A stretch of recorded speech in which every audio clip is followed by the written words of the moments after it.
It started with a storm on two wheels. The thunderous growl of motorcycle engines shattered the silence of a rundown apartment block on the edge of town, where cracked sidewalks met overgrown weeds and faded for rent signs hung like forgotten promises. 10 bikers from the Iron Wolves Club rolled in, their leather cuts emblazoned with snarling wolf heads, chains rattling against chrome pipes that gleamed under the harsh afternoon sun. Neighbors peeked from behind frayed curtains, hearts pounding. Were they here to cause trouble? But then, cutting through the roar like a fragile melody in a rock concert, came a small voice. "Sir, buy my scooter? Mommy's sick and we can't pay rent." That plea stopped the engines cold. The leader, Jax Ironheart Malone, a towering man with a scar running down his cheek and eyes that had seen too many battles, shut off his bike first. The others followed, boots hitting the pavement with heavy thuds. There, by the curb, stood a 7-year-old boy named Eli. His curly hair matted with sweat, clutching a battered red scooter that looked like it had seen better days. In his other hand, a makeshift sign, "Scooter for sale, $20." His eyes were wide, not with fear of the bikers, but with the raw desperation of a kid carrying the weight of the world. Jax knelt down, his massive frame somehow softening. "What's the story, little man?" he asked, voice gravelly but kind. Eli's lip quivered as he explained. His mom, Sarah, a single nurse working double shifts at the local hospital, had fallen ill. Pneumonia, the doctors said, from the moldy walls and leaky roof in their apartment. But the real killer? Their landlord, Victor Slade, a slimy real estate mogul who owned half the crumbling buildings in town. Slade had jacked up the rent by 50% overnight, citing market rates, and when Sarah begged for time, explaining her illness and Eli's needs, he laughed in her face. "Pay up or get out," he'd snarled. Now, eviction notices were taped to doors like death sentences, and Sarah lay in bed too weak to fight while Eli tried to scrape together cash by selling his prized scooter, the one his late dad had given him before a car accident took him 2 years ago. The bikers exchanged glances.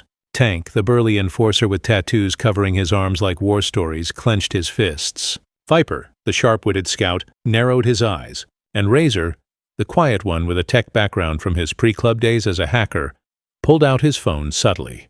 Jax felt a fire ignite in his chest. Memories of his own childhood flooded back. Abandoned by a deadbeat dad, raised in foster homes where landlords like Slade treated families like disposable trash.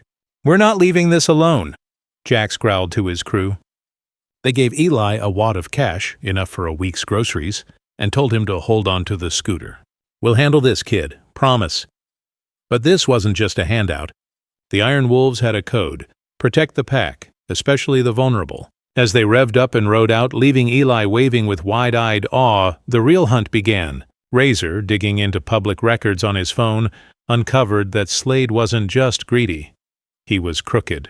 The landlord had been buying up properties dirt cheap by exploiting a loophole in city zoning laws, forcing out tenants with fake maintenance issues that he caused himself. Sarah's mold? Not an accident? Slade had ignored repair requests for years, pocketing insurance money meant for fixes. And worse, Razor found whispers online. Slade was in bed with corrupt city officials, greasing palms to avoid inspections. The bikers didn't rush in blindly. They split up for reconnaissance. Tank and Viper staked out Slade's luxury office downtown, a glass tower that screamed ill-gotten wealth, with sports cars in the lot and a private elevator. They overheard a heated phone call through an open window, Slade bragging about evicting those leeches to flip the building into high-end condos. Meanwhile, Jax visited Sarah in her dim apartment, the air thick with dampness. She was pale, coughing into a tissue, but her eyes lit with fierce protectiveness for Eli. "He's all I have left," she whispered. Jax shared his own story, how he'd lost his sister to poverty after a similar eviction in his youth.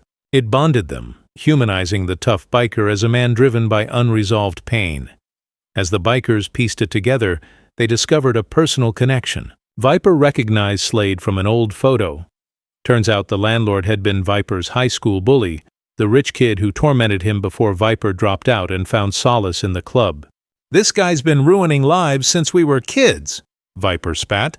Fueled by that revelation, they planned their move. No guns, no fists, just exposure. They gathered evidence. Photos of the mold-infested apartments, tenant testimonies collected discreetly, and even a leaked email from Slade admitting to the scams. The confrontation was electric.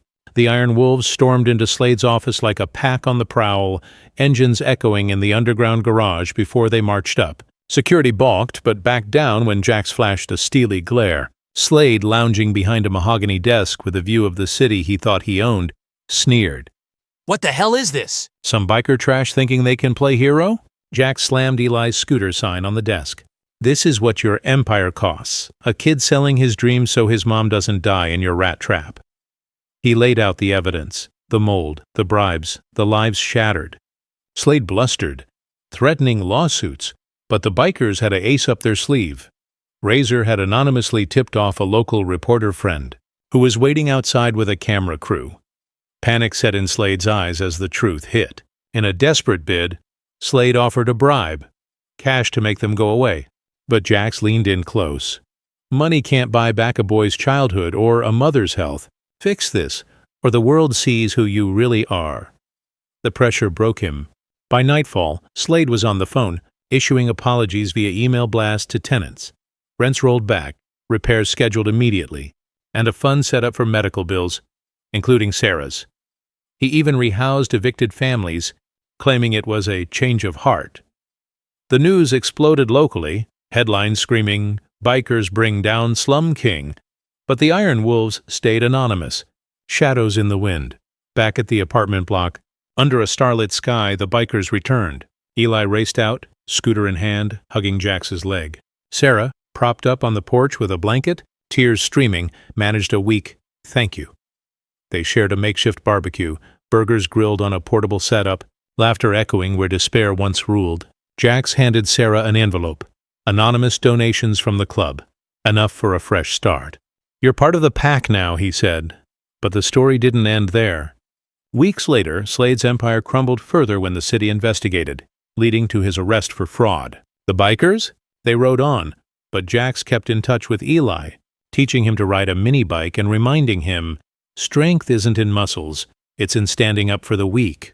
If this tale of grit, greed, and unexpected guardians has revved up your heart, reminding you that heroes wear leather and justice roars louder than engines, hit that like button, drop a comment. What would you do if bikers fought for you? Share this far and wide and subscribe to Timeless Narratives for more stories.